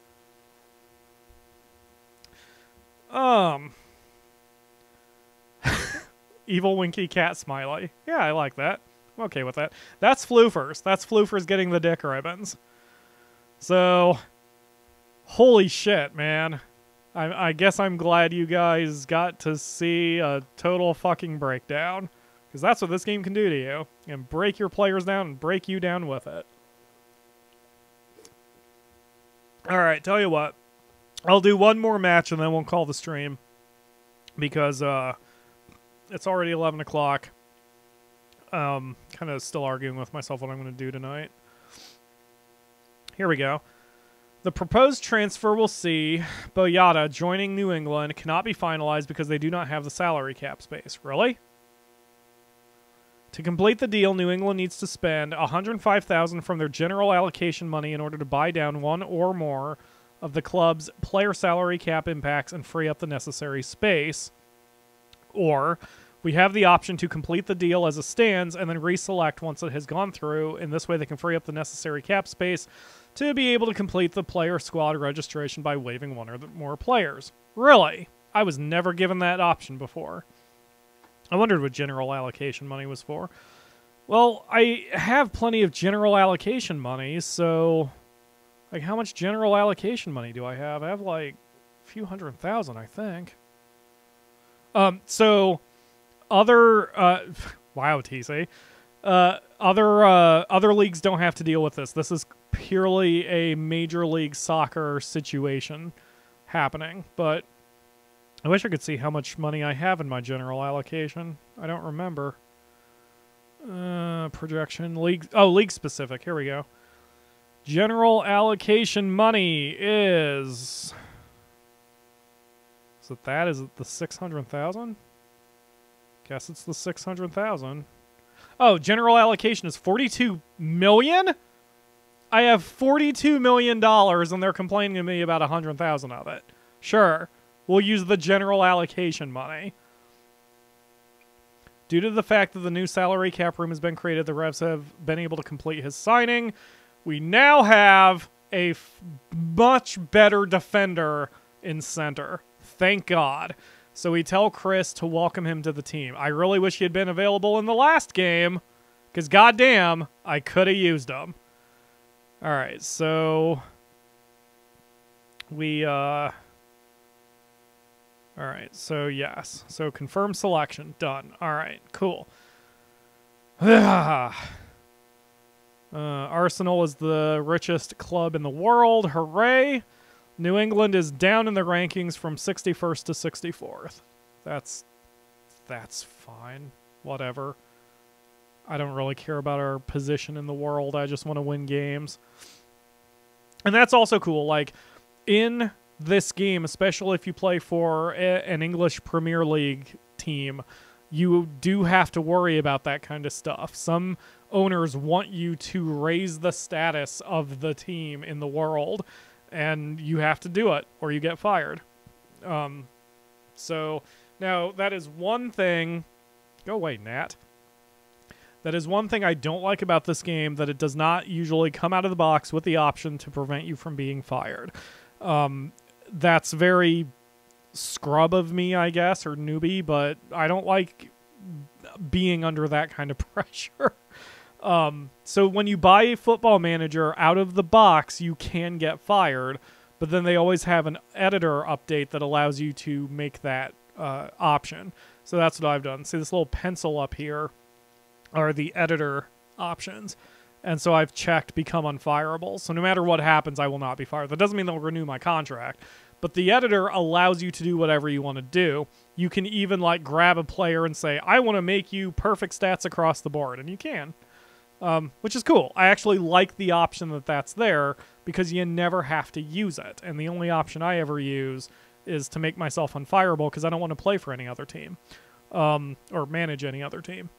But I don't want to outright cheat by giving myself nothing but friggin' Ronaldo's all over my field. Like, I just want to play. I just don't want to be fired. Anywho. All right. Great. 6 contracts are going to expire. Ben Ingram, I'll let him go. Tyler Back, I'll let him go. Dale Washington, I'll let go. And I don't know who the hell Tommy Williams is. So that works. And Tim Crawford is my chief data analyst. Why didn't I offer him a contract? This is the contract I would like. $120,000. Data analyst needs, I guess, player judging. $120,000 is a lot. Nah, fuck it. He can just, I'll let him go. I'll get a new one after this season's over. The board is pleased with your leading of the team. Major highlight is the fans' happiness at our victory over Colorado. The major criticism is that they are disappointed by the performances of our all-star goalkeeper and hope the situation doesn't get out of hand. Yeah, me and you both, fans. Believe me. Believe me. So yes, now I have some good... Okay, Colorado declares interest in Farrell. Atlas wants Scott Caldwell. Ooh.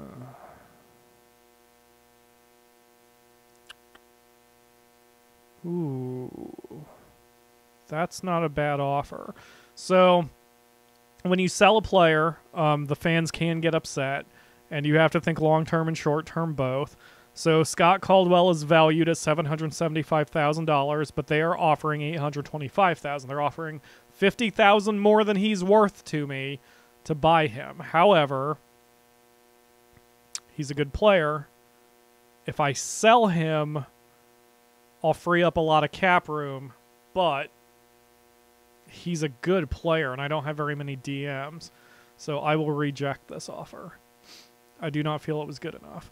Now, the problem with that is Scott may come to me and be like, hey, this other team wants me. I think you should sell me. And I'll be like, no, I don't want to do that. And it will upset him.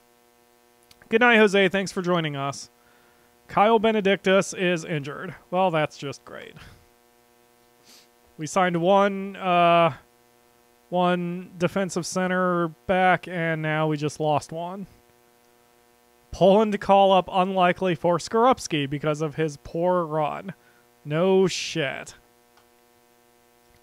Wow, this is like the goalkeeper is now the main storyline for the team at the moment.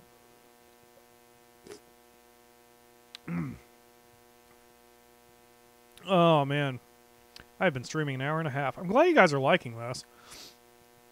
Like I said, when I play a little faster because I don't have to, obviously I don't have to slow down and explain anything. Or Joe Nguyen has a rating of 7.4 in this one match. He's doing very well. I don't want to bring him in yet because he's loaned out to another team. I don't want to bring him back yet because I just don't have the room for him on the team. But that's good to know. I might use him for next season once we start. Although that's still a couple dozen matches away.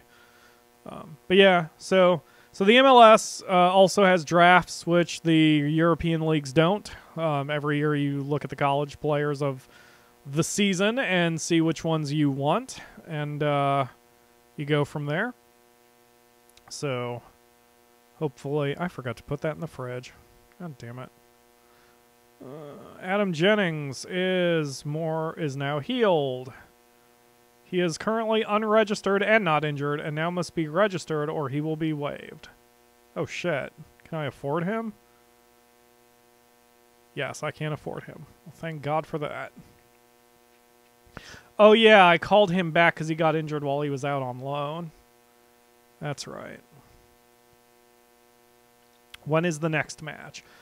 Today is July 6th in-game. The next match is July 13th. And I'm zipping through this pretty quickly. Unless there are a lot of decisions to make, your off days are pretty quick. There's just a lot of loads because the game is loading all the leagues. Now, when you start your game, you can select which leagues you simulate. And I think I know I've added most of Europe, all of America, some of Italy and Germany and Brazil, I think. I think that's what I did. So I have about a medium load time here. Oof. All right. So, but we're zipping along. It won't be much longer, I promise. In fact, I'm going a little faster now. The longest amount of time is the first day after a match because you have to deal with any sort of fallouts from the match. Any sort of bullshit that you have to deal with, like fining my main goalkeeper and all that kind of stuff. But then things usually settle down. Things slow down again at the trade deadline, which is called in football terms oh, good. That's fine. Great. Sure. What was I saying? Ah, shit, I don't remember. Oh. The trade deadline is called the foreign transfer window deadline. Or what is it called? I think they call it deadline day. There's a specific name for it. And it gets bananas, but in American leagues it doesn't usually take all that long to get through. In the European leagues it takes for goddamn ever. Usually trade deadlines are like that in American sports too. Okay. But I'm not looking to trade most of my players, although Stephen McCarthy's days in the Revs are numbered, especially since I've signed a couple really strong defenders. Unfortunately, I'm just not going to have my number 1 in there. My number 2 will be there. Counter control. Okay, so Neil is telling me that because he wants me to do control, a control mentality, he thinks we're going to be better than Philadelphia, which is our next opponent. So, great. We'll see. All right. Tommy Williams has been playing very well while on loan at Sacramento. How do you envision his long-term development? I'm happy to see him putting the building blocks in place, so he's certainly on the right track. Do you think he's outgrown Sacramento Republic and needs a new challenge? With respect, we're not here to talk about Tommy, are we? You've struggled for form at home for a while now. Are you able to put a finger on the reason why? Okay, now this is where I don't mind shitting on the players because this fires them up. I say, I'm not sure we have players who want it enough. So maybe the players will be fired up and actually want to prove me wrong and actually win the freaking game. Juan Agudelo has been in scintillating form. 7 assists. How important is his contribution? He's very good, and it's exactly what we expected of him. Maru Buello has a reputation of favoring a more direct style. I try to focus more on the way my team plays than the opposition. Your response seems to suggest an unwillingness to adapt your tactics. I don't think it's unwillingness to adapt so much as me having to make do with what I have available to me. Ooh, no, that would insult the team. I don't want to say that. It's not always possible for players to perform different tasks every week, so I have to make sure everyone knows their role and is comfortable performing it. That's not stubbornness, it's pragmatism. That's right. Fucking A. How have your preparations been affected? I'm pleased with the work we've put on the training pitch. Done. Okay, so the questions are always the same in those press conferences. That's why a lot of Football Manager players don't like them, because they're very repetitive. It is what it is. What is your reaction to Mauro Bello marking out Darius Barnes as New England's so-called weak link? He's entitled to his opinion. I'm not commenting on it. Fuck you. Tyler Back. I had a chat with Tyler Back, and player wants to talk about leaving. Back has indicated he will be willing to talk to... No, I don't care. I'll talk to him. Fuck. I'm here to discuss my lack of first-team soccer. I'm starting to think I might not be up to the standard, and I want to move on. Sure. Fuck off. I'll look to sell you as soon as I can. That seems to be the only option. I'll gladly leave the club if that's the only way. Sure. Bye. Okay, bye, thanks. Alright, so... I'll deal with that after the match. So Tyler Back wants to be sold. That's fine. I'll waive him if I have to. I mean, he's not gonna... His contract is over at the end of this year anyway, so I don't really feel like going out of my way to deal with him. Alright. That player's been scouted. Not worth it. Great. Trial has completed. Oh, yeah, let's see. Wow, he's a 4-star player. Wow. Whoa, he's a 4-star player and a poacher and 14 in finishing. Holy crap, why haven't we signed this guy? Would be a quality signing. He's better than Felipe. Good fucking God. But he would demand $475,000. Yeah, how much would you expect? No. No. I'll let you treat the club as a stepping stone, though. I'm okay with that. I'll even add the promise that I'll play you in the position and role. No problem. Alright, how much would you expect me to pay? He's not telling me yet. That's fine. We'll deal with him in a second. Okay. Next match.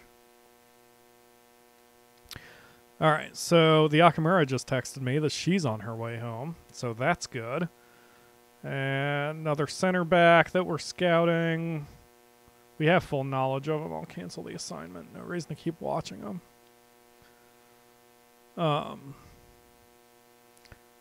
He wants nearly $1 million. Well, not dealing with that, so you can fuck off. I can't believe he's a free agent, though. I'm surprised no one's picked him up yet. If we actually have a spot for him and enough money in the next season, I'll consider picking him up then. Kyle Benedictus is good for the game, but limited to 60 minutes of action. Adam Jennings is good for the game, but he's like my 5th string, so he's not going to play. Okay, Benedictus is in. Cooper is dropped. Gonzalez is in for Lucas because I'm not letting the goalkeeper go back out like that. Where's my player? Jennings. Oh, there he is. Diedrich Boyata, I guess. So he's my newest player. We'll do the attacking formation, the PyroFalkon special. Rowe can be up here. Felipe will be in front. So Luis will be benched in favor of... Who is my best midfielder? Scott Caldwell. That's not good. That's not good at all. So you can't use Zach. It'll be Tom Lawrence. Fair enough. Okay. McCurry, McCarthy, Barnes. Can drop Blake. Can drop Jack. Luis is our... What is RDS? Oh. Role and duty suitability. Basically, the fuller it is, the better they know the job that I've given them. You can see Juan and Diego are a little less comfortable because they like being attacking midfielders rather than just midfielders. But I don't have any just midfielders, and they're really good anyway, so they're just going to have to deal with it. They usually perform pretty well as it is. Alright, so... let's see, I need 2 more subs. I don't have any midfielder subs, so we'll put in Ben Ingram, who I probably won't use. Scott Wright is not good enough. Wow, we have way too many defenders now. I need to increase my depth at midfield. We have way, way too many defenders. I guess Jack. I'll have to be Jack. All right, submit team. Let's do this. Yes, I know he's lacking sharpness. Whatever. You can pick your own number. 5. Great. Let's go. That was AJ Soares' number. Ugh. We are currently in 6th place. Now, in the table here, the blue and higher go to the playoffs. So we don't want to be in 7th. That means we need to at least draw or win, or hope that New York loses too. But we want the points. We must win this game. All right, oh God. So their striker is CJ Sapong, and he's an asshole because he's very good and always beats us. Chris Pontius is good and usually beats us. Man, I hate facing Philadelphia. I expect to see a much better showing out of this. Oh, wait, it's not there. I expect nothing but a win from this match to cut our current run of bad results. I expect a defensive performance. I expect a control of the midfield. I expect you to get me goals. Expect. High expectations. Go. All right, we're still in blue. Our opponent's in white. I see very few of you are remaining, but those of you who are watching, I appreciate the views. Hopefully this is enjoyable, and if you ever want to see more of this game, just let me know in the chat or the comments below. If you happen to be watching this from the archive, because fuck it, I'll just put it up as an unplanned stream. And let me know if you want to see more sports games. I love sports, I just don't do them very much for the channel. But I love playing them regardless. So, yeah. Hi, the Akamura. The Akamura's home. Kind of did an unplanned stream because Jose was curious about this game, and I haven't done Evil Genius like I said I was going to do. But that's okay. I kind of needed a day off. Although I guess technically this is sort of work since I'm still on. But TC loves the game.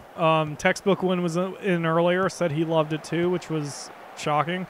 And I may have made a few converts here because like this game series has always been incredible.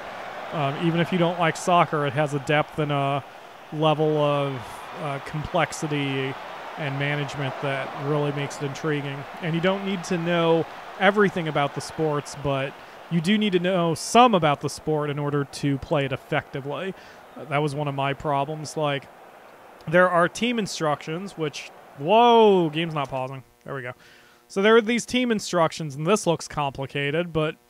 I don't know. If you're a veteran watching this from the archive, you can make some comments about this. But so this option right here, retain possession, I didn't realize what it did exactly. When you mouse over, it says retain possession instructs players to prioritize keeping hold of the ball.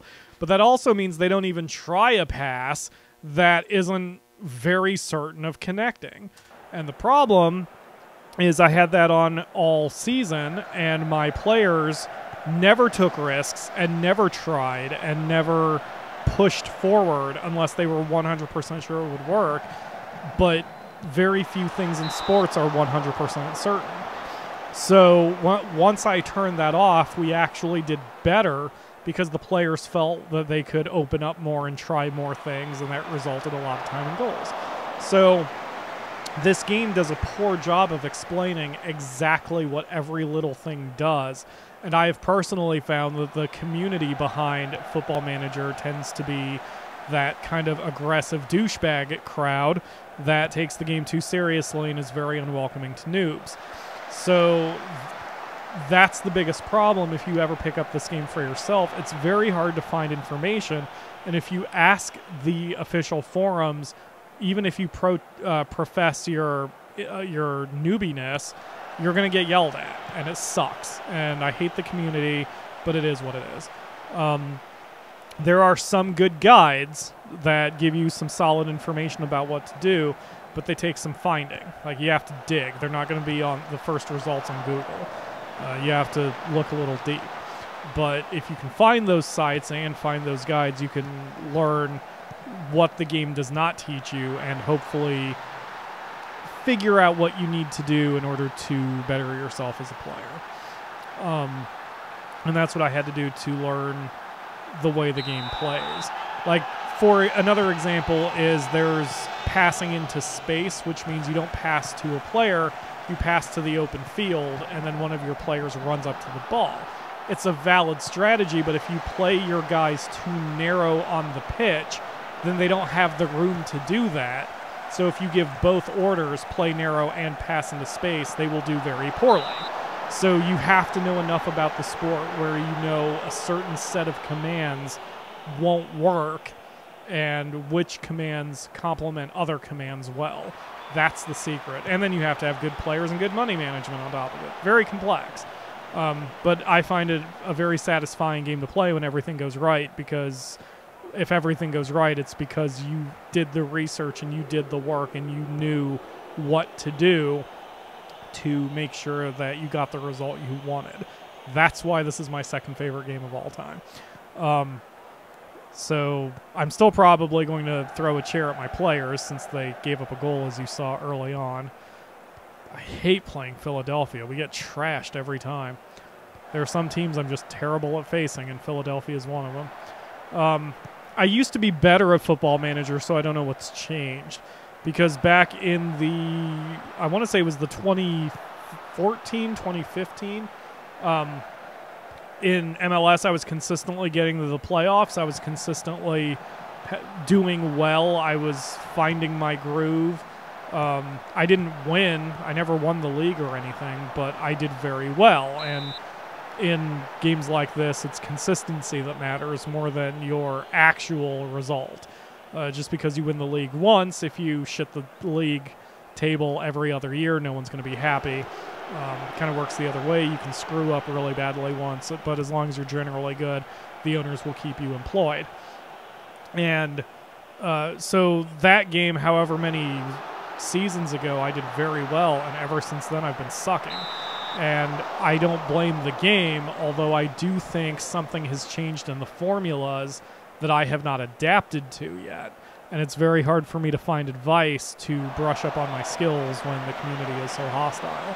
But I'm trying, and my first few seasons of this year's game have been pretty bad, but we're starting to kind of work it out and get a little better. Although right now we're not doing so great. But I don't know. I don't know what I'm missing, and I really wish I could get a really good player of this game on speed dial who would not be an asshole to answer my questions. That would be nice. If any of you guys ever get the game, be sure, or I'll be happy to answer your questions, even though again, I admit I'm not the best, but I feel like I know a little bit about this game since I've been playing it for so long. So if you enjoy it, you should pick it up. And the old versions are all on Steam too, so you can pick up an old version, like the 2011, 2012 version or something. They're probably like $20. This game's a lost cause, so I'm not even going to watch this anymore. I'm going to look on Steam real quick and see some of the older games and give you guys accurate pricing information here.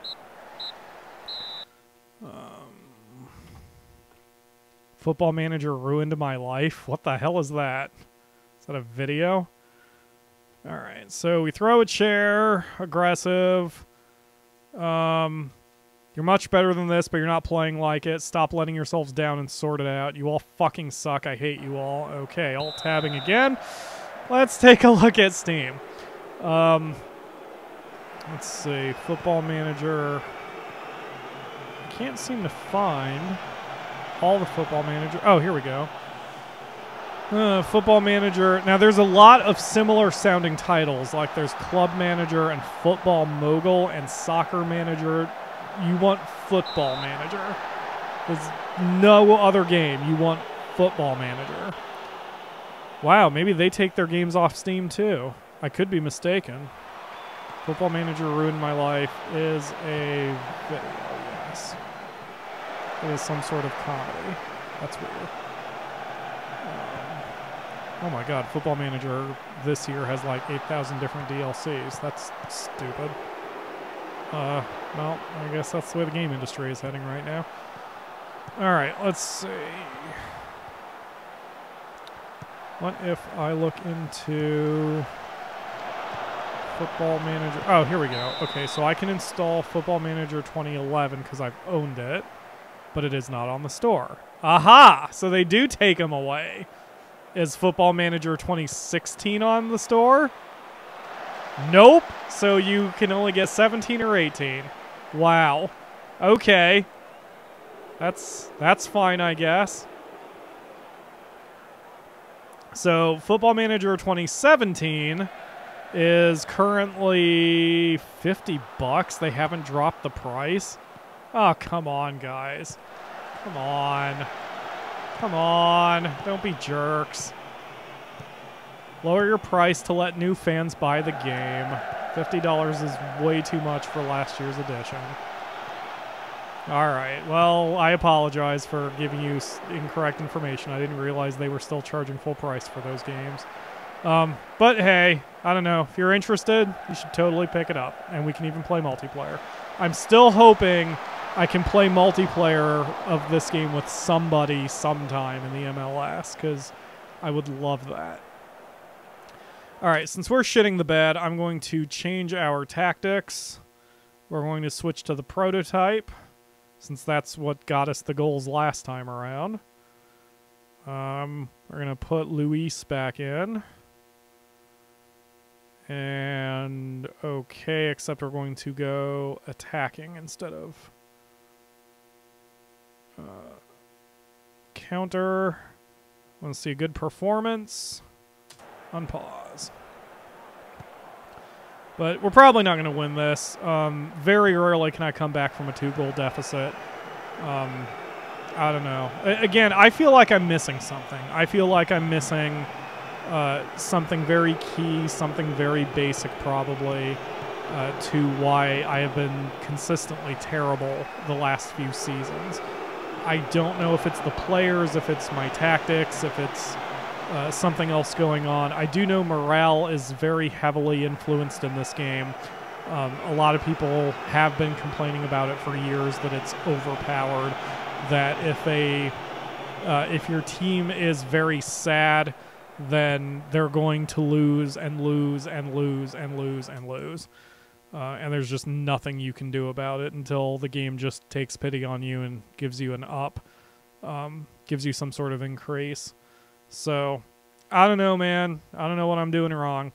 There is a team meeting that you can hold, which will get everyone's morale up. And that's what I will be doing once this match is over, because no one's going to be happy after this one, since we're down 0-2, and again, we're not going to win this game. It just sucks. And interestingly, this is why I don't play the game more than I do, because when I go on losing streaks like this and I feel hopeless, I just lose the will to keep playing it, because it's just bashing your head into a wall repeatedly and trying to get something to work for you. So, I don't know. It is what it is. But I still love the game. As much as it frustrates me, I still love it, and I'm sure I will always play them. I do want the latest version, I just don't have the money for it right now. And Football Manager goes on sale all the time. So what I'll probably do is hold off buying the latest version, which is 2018. And I'll wait until that one goes on sale. And then I will... the next game we will be buying for us, for the Akamura and I, is Everybody's Golf, because we like golf, and that one's kind of a mobile title-ish way. It levels you up, and it has some of those trappings, but it doesn't have microtransactions as bad or anything like that, and I love golf games, so we'll be doing a little bit of that at some future date. But I need to get my IGN checks to drop, and my IGN checks will be dropping hopefully soon. Supposedly my Gran Turismo check is going to be dropping in the next day or two. I might pick up Hot Shots or Everybody's Golf then. And then my Sims guide is almost done, and I'll be getting the check for that probably, hopefully within a couple of weeks, but we'll see. So, yeah, I'm excited. Things are okay. They're not great, you know. Still could use your donations on Patreon and PayPal, but things are okay, and so far we are in one piece. Come on, Diego. Come on, Scott. No, that's the wrong way. Score a goal. For the love of God. Nice try, Tom. Nice try. So, I haven't told the Akamura yet about what happened in the last game, the last match, but I will inform her once we are done here. Yeah, you should be. I saw something I've never seen before in 20 some odd seasons of playing this game. And that's the game, or the match. We have less than a minute left. And still down 0-2. And it's... Come on, blow the whistle. Put us out of our misery. Put us out of our misery. Come on, ref. Thank you. So, you can see everyone's morale is in the shitter. I'm going to throw another chair. And we're just going to move on. I don't know what to do here. But I'm going to go back to the drawing board and figure it out. And because I'm going to keep playing this tonight because I'm enjoying it. But I need to rest my throat. Especially since I didn't do it tonight, I'll have to do it tomorrow. I'll have to squeeze it in and do some Evil Genius. So I will do that but I'll revisit this game at a later date. Hopefully you guys enjoyed watching it here this time. But yeah, buy it. And again, if you want me to do more of this at some point, just let me know in the chat or the Discord or the comments or somewhere, and I'll do another stream or two of this sometime. Because if you guys enjoy it, you know, I'll be more than happy to play it for you. Thank you all very much for watching, and we, including Floofers, will see you again for another stream.